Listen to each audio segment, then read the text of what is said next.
Obviously भीती तर वाटतेच. पण भीती वाटली की अँक्झायटी वाटते आणि त्याच्यामुळे आपल्याला जे येतंय ते पण आपण कधी नमस्कार विद्यार्थी मित्रांनो, M-S-T CET topper interview series मध्ये सर्वांचं स्वागत आहे आणि आज आपल्यासोबत आहे मनस्वी. तर मनस्वी सध्या व्ही-आय-टी कॉलेजमध्ये शिकत आहे. मनस्वीनी सीईटी ला चांगला स्कोर आणला होता.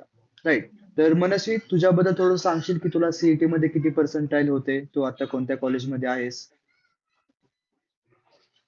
येस. अ, तर मला सी-ई-टी मध्ये 96.65 पर्सेंटाइल आली होती आणि अच्छा. आता मी व्ही-आय-टी कॉलेजमध्ये आहे. CSC AI branch. अच्छा. आणि तू जेई दिली होतीस का मनस्वी? हो, मी जेई पण दिली होती. तर त्याच्या फर्स्ट अटेम्प्टमध्ये मला 92.43 पर्सेंटाइल आली होती आणि सेकंडमध्ये 91 पॉइंट समथिंग होती असं. अच्छा. अच्छा, म्हणजे तू सीई आणि जेई दोन्ही एक्झाम दिल्या होत्या तुझ्या प्रिपरेशन मध्ये. ओके. तर दोन्ही दिल्या मनस होत्या. हो. जसं आपण 11वी आणि 12वी, तर 11वी तुझी काय जर्नी होती जी काय तुझी सीईटीच्या प्रिपरेशन साठी, आणि 12वी मध्ये काय होती असं सांगू शकशील का टाइमलाईन मध्ये?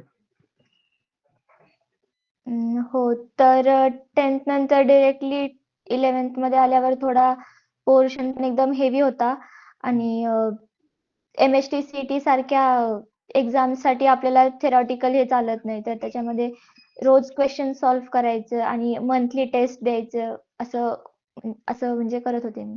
अच्छा. थोडा 10च्या बोर्डच्या पेक्षा थोडासा वेगळाच हे म्हणजे सिनेरिओ होता अभ्यासाचा. अच्छा. तो 11th मध्ये एवढा कोप अप नाही करता आला, पण 11th मध्ये कन्सिस्टंटली प्रॅक्टिस ठेवल्यामुळे 12th मध्ये थोडं इझी गेलं. अच्छा. तर 11 थोडंसं तुझं प्रिपरेशन मध्येच गेलं की स्टार्ट करण्यामध्ये, राईट, पण 12ला तू फोकसने अभ्यास केला. हो. तर जेव्हा तू हं. म्हणशील की सीईटीला 12th मध्ये, तर 12th मध्ये तू काय प्रिपेअर केलं होतं एक्झॅक्टली, की कोणते बुक्स तू रेफर केले होतेस किंवा टेस्ट सिरीज तू दिल्या होत्यास का? अ, हो. तर 12th मध्ये मी आपल्या रेग्युलर ज्या कॉलेजच्या बुक्स आहेत त्या रेफर केल्या होत्या आणि टार्गेट आणि स्कोर बोर्ड सारखे एम-एस-टी, सी-ई-टीचे टॉप बुक्स आहेत ज्याच्यामध्ये बरेचसे सी-ई-टीचे पी-वाय-क्यू वगैरे असतात ते सॉल्व्ह करत होते. अच्छा. ओके. तर ह्या आणि टेस्ट वर्षी सीरीज मंथली टेस्ट सीरीज पण होत्या आणि वीकली वीकली टेस्ट पण होत्या. तर मंथली टेस्ट सिरीज आणि विकली टेस्ट सिरीज म्हणजे हे तुला तुझे क्लासेस देत होते का तू स्वतःहून प्रिपेअर करत होतीस? नाही क्लासेस देत होते.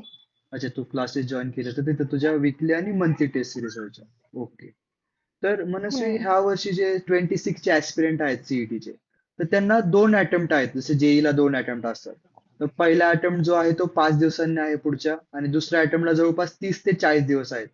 तर तुझ्या अकॉर्डिंग ज्यांचा 5 दिवसांनी आता अटेम्प्ट आहे, फर्स्ट अटेम्प्ट, तर त्यांनी काय प्रिपेअर केलं पाहिजे किंवा काय चुका नाही केल्या पाहिजे तुझ्या अकॉर्डिंग? अ, तरी नवीन असं काही नाही केलं पाहिजे आणि ज्या पूर्ण 2 वर्षामध्ये आपण ज्या नोट्स काढल्यात किंवा एक फॉर्म्युला शीट्स वगैरे काढलेत, ते सतत रिवाईज करणं. परत केलेले म्हणजे मतलब जे क्वेशन्स केलेले आहेत आणि जे राहून गेलेले आहेत त्याच्यावर प्रॅक्टिस करणं. नवीन क्वेशन्स शक्यतो अव्हॉइड करायचे. अच्छा. किंवा नवीन कॉन्सेप्ट्स पण असतील तर नवीन कॉन्सेप्ट्स पण अव्हॉइड करायचे. कारण की काही-काही लोकं जास्त मार्क्ससाठी सगळ्या कॉन्सेप्ट्स हम्म. ट्राय करत जातात. तर जेवढे कॉन्सेप्ट येतात तेवढ्याच थरोली करायचे. अच्छा. म्हणजे तुझ्या अकॉर्डिंग आता खूप कमी दिवस बाकी आहेत, 5 दिवस, तर नवीन टॉपिकला कोणत्याही टच करू नका. जे हं, टॉपिक झालेत तेच रिवाइज हं, करा, किंवा जे फॉर्म्युला शीट तुम्ही बनवलेला असतात क्विक मध्ये रिवाइज करायच्या, तर त्यात जास्त रिवाइज करा. बरोबर. हं, ओके. आणि तेच जे विद्यार्थी हं. सेकंड अटेम्प्ट साठी टार्गेट करतात आहेत, म्हणजे त्यांचं आता जास्त प्रिपरेशन झालं नाहीये, त्यांच्याकडे 30 ते 40 दिवस बाकी आहेत, तर त्या 30 ते 40 दिवसात काय केलं पाहिजे मनस्वी? तर आय गेस जे पण आत्ताचे शिफ्ट्स होतील, त्याच्यामध्ये कशा प्रकारचे क्वेश्चन येतात ते एकदा बघितलं तर त्याचा पण खूप मोठा फायदा होईल अच्छा. आणि राहिलेल्या दिवसांमध्ये आपलं जेवढं करता येईल तेवढं बेस्टच म्हणजे जेवढं जास्त करेल तेवढं आणि मॅक्सिमम क्वेशन सॉल्व्ह करणे, पी-वाय-क्यू आणि मोस्टली आता जेईमध्ये पण असं होतं, की फर्स्ट अटेम्प्ट असतो, सेकंड अटेम्प्ट असतो, तर फारसा क्वेशन्समध्ये डिफरन्स नसतो. तर बरोबर. जेवढे पण शिफ्ट्स होतील आत्ता फर्स्ट अटेम्प्टमध्ये तेवढे जर क्वेशन्स आपण केले, तर मे बी होऊ शकतं. कारण की क्वेशन्स मे बी क्वेशन्सचा पॅटर्न डिफरंट असेल, पण कॉन्सेप्ट ही सेमच राहते. जर आपण एक क्वेशन केला, तर ती कॉन्सेप्ट होऊन जाते. बरोबर मनोज, म्हणजे तुझं असं म्हणणं आहे की जो आता फर्स्ट अटेम्प्ट होणार आहे त्या अटेम्प्ट मध्ये जे क्वेश्चन येणार ते पण खूप इम्पॉर्टंट असेल सेकंड अटेम्प्ट कसा येणार आहे अनालिसिस करण्यासाठी. ओके, तर हे सगळे जे क्वेश्चन येणार आहेत हो. फर्स्ट अटेम्प्टचे ते आपण आपल्या टेलिग्राम चॅनलवरती विद्यार्थ्यांना प्रोव्हाइड करणारच आहोत. त्यामुळे लवकरात लवकर आपल्या टेलिग्राम त्यांना जॉईन करून घ्या. डिस्क्रिप्शन मध्ये तुम्हाला लिंक मिळेलच. तर मनोज, पुढे आपण विचारूयात की नेमकं आता सध्या 5 दिवस असतात, म्हणजे तू पण तुझ्या एक्झामच्या वेळेस फेस केला असेल. तर विद्यार्थ्यांना खूप सारे भीती निर्माण होते की आपला नेमकं प्रिपरेशन झालंय का, किंवा आपण नेमकी MSc क्रॅक करू शकतो का. तर असे क्वेश्चन तुला आले होते का, किंवा तू कशी सिच्युएशन हँडल केली शेवटच्या 5 दिवसांमध्ये? हो, ऑब्व्हियसली भीती तर वाटतेच. पण भीती वाटली की एन्झायटी वाटते आणि त्याच्यामुळे आपल्याला जे येतंय ते पण आपण कधी-कधी विसरून जातो. त्यापेक्षा बरोबर. थोडं आपण चिलमध्ये घेतलं तर अ, अजून चांगलं होतं किंवा जेवढं आपण रिलॅक्स असेल तेवढं आपल्याला त्या पॉइंटला जास्त आठवतं पण असं पण होतं. अच्छा, म्हणजे जास्त टेन्शन घ्यायचं नाही. जे काय आलंय आपल्याला ते आता ट्रूथ आहे, बरोबर, आणि ते आपल्याला द्यायचं आहे एक्झाम मध्ये. ओके. हं, तर मनस्वी, हं. जसं पेपरमध्ये आपण म्हणतो की 3 तासाचा पेपर असतो, बरोबर, तर 3 तासाचं तुझं टाइम मॅनेजमेंट कसं होतं जेव्हा तू ऍक्च्युअली एक्झाम हॉलमध्ये बसली होती पेपरसाठी? आय गेस मॅथ्सच्या सेक्शनला जास्त क्वेश्चन्स असतात आणि जास्त टाइम असतो आणि आधी केमिस्ट्री आणि फिजिक्सचे क्वेश्चन्स असतात MST साठी ओके. राईट. बरोबर. तर हां, तर त्याच्यामध्ये मला पर्सनली केमिस्ट्रीपेक्षा फिजिक्स जास्त सोपं वाटायचं. त्याच्यामुळे मी फिजिक्सचे क्वेश्चन्स आधी अटेम्प्ट केले होते. अच्छा. आणि मग तो एकदा फिजिक्स आणि केमिस्ट्री व्यवस्थित झालं तर बेस्ट. कारण फिजिक्स, केमिस्ट्री स्कोरिंग आहे. हम्म. मॅथ्समध्ये जेवढं कमी चुका होतील आणि जेवढी ॲक्युरसी जास्त राहील तेवढं इम्पॉर्टंट असतं. कारण की फिजिक्स, केमिस्ट्रीमध्ये सगळ्यांना मार्क्स भेटून जातात. जास्त डिफरन्स असतो तो मॅथ्सच्या मार्क्समध्येच असतो. पण अच्छा. जेवढं आपण मॅथ्समध्ये जास्त स्कोर करता येईल तेवढं पाहायचं असतं म्हणजे. अच्छा. आणि तू जे हे मेन पेपरच्या आधी कुठल्या टेस्ट सिरीज दिल्या होत्या प्रॅक्टिस साठी, किंवा किती टेस्ट सिरीज दिल्या होत्यास तू?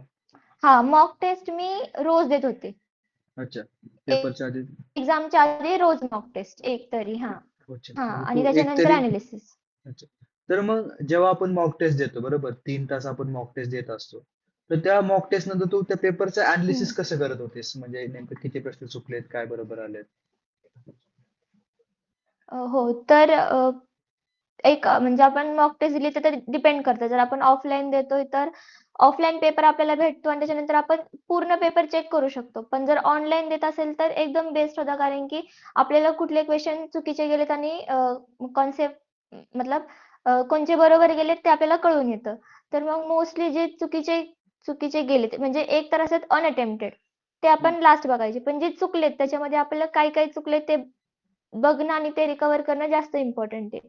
नंतर जे अनअटेम्प्टेड क्वेश्चन्स आहेत ते बघायचे, त्याचे कॉन्सेप्ट्स बघायच्या अच्छा. असं.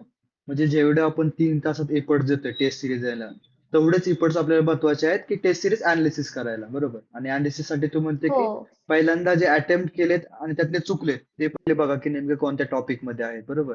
तो टॉपिक आपला वीक आहे का सिली हं, मिस्टेक झाल्यात, हं. राईट. ओके, तर नाईस. जे काही तुझी स्ट्रॅटेजी होती मनस्वी टेस्ट सिरीज बाबत. तर एक शेवटचा प्रश्न राहील मनस्वी, की खूप सारे विद्यार्थी असे आहेत की झिरो प्रिपेअर आहेत, आणि मोस्टली ते हे अटेम्प्ट साठी टार्गेट करत नाहीत, आणि ते पुढच्या अटेम्प्ट जो पुढच्या मे महिन्यात अटेम्प्ट आहे त्यासाठी टार्गेट करतात ते. तर त्यांच्यासाठी काय म्हणशील, की तू झिरो प्रिपेअर असतील तर आता काय प्रिपेअर केलं पाहिजे, त्यांनी कसं प्रिपरेशन झालं पाहिजे त्यांचं?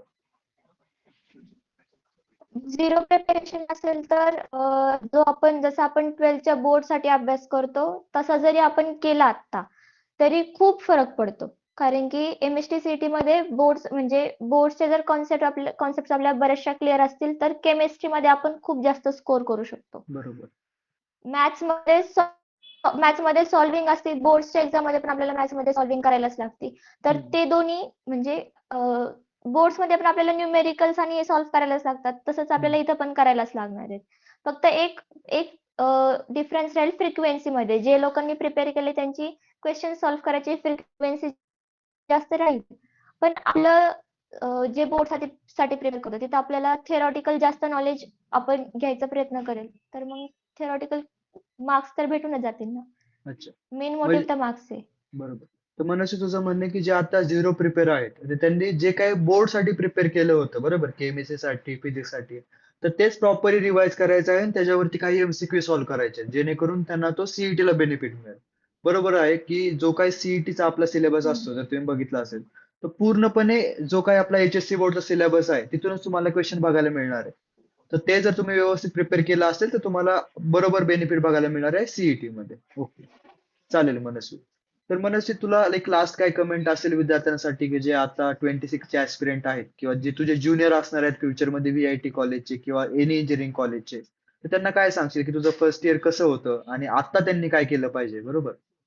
बरोबर आहे. जोपर्यंत कॉलेजमध्ये ऍडमिशन होते तोपर्यंत एकदम स्ट्रेसफुल असतं सगळं. पण एवढा स्ट्रेस घ्यायची पण काही गरज नसते. होऊन जातं सगळं. बरोबर. आणि नंतर मग कॉलेजमध्ये आल्यावर एकदम रिलॅक्स असतं. होऊन जातं. अच्छा. म्हणजे आता सध्या थोडासा अभ्यास करायचा आहे 30 दिवस पुढच्या, त्यानंतर कॉलेजमध्ये आलं तुला रिलॅक्स लाईफ बघायला मिळणार आहे फर्स्ट इयर मध्ये, बरोबर? ओके. खूप खूप. फर्स्ट इयर तर एकदम म्हणजे खूप जास्त तुम्ही बियॉन्ड जे तुम्ही काही स्ट्रगल केलेत 11-12 ते सगळे तुम्ही भरून काढताल फर्स्ट इयरच्या कॉलेज लाईफमध्ये. अच्छा. आणि मनुष्य जेव्हा तुमचा पेपर होतो, बरोबर, पेपर झालाय, तुझे पर्सेंटाईल आले, त्यानंतर पुढे तुला कॉलेज घेण्यासाठी जो कॅप राऊंड असतो तो तो कसा केला होता किंवा तुला युनियन एज्युकेशनची काय त्याच्यामध्ये कशी मदत झाली होती? मला युनियन एज्युकेशनची पर्सनली सांगायचं तर खूप मोठी हेल्प झाली होती. कारण की मला फक्त एक्झाम द्यायची असते एवढंच माहिती होतं आणि मार्क्स किती येतात तेवढं. पुढची मला प्रोसेस लिटरली काहीच माहिती नव्हती. कसं करायचं असतं, काय करायचं असतं. मग खूप युनियन एज्युकेशनचं म्हणजे लिटरली प्रत्येक सेशन इतकं युजफुल होतं. ते लास्ट मला ऍडमिशन होईपर्यंत खूप हेल्प केली युनियन ओके. एज्युकेशननी. नक्कीच इवन मन माझ्या बऱ्याचशा फ्रेंड्स होत्या. आम्ही सगळ्यांनी विथ ग्रुप जॉईन केलं होतं. तर सगळ्यांना त्याचं ओके. बेनिफिशियलच झालं. तर नक्कीच जे काही कॅप राऊंडची प्रोसेस असते 2 महिन्याची त्याच्यामध्ये आपण सर्व विद्यार्थ्यांना सपोर्ट करतच असतो. येस. थँक्यू मनस्वी, जे काही तू इन्फॉर्मेशन सांगितली जे सीईटी ऍस्पिरंट आहे 26 त्यांना खूप महत्वपूर्ण ठरली. जे काही तुझी आता इन्फॉर्मेशन किंवा जे काही तू प्रिपरेशन गाईड सांगितलं, तर तुझ्या काही शॉर्ट्स नोट असतील तर तू ते आम्हाला सेंड कर. आपलं जे काही टेलिग्राम चॅनल आहे त्याच्यावरती आपण ते पब्लिकली सर्व विद्यार्थ्यांवरती पोहोचूयात. ओके, चालेल Manasvi, thank you for joining. Okay. Yes.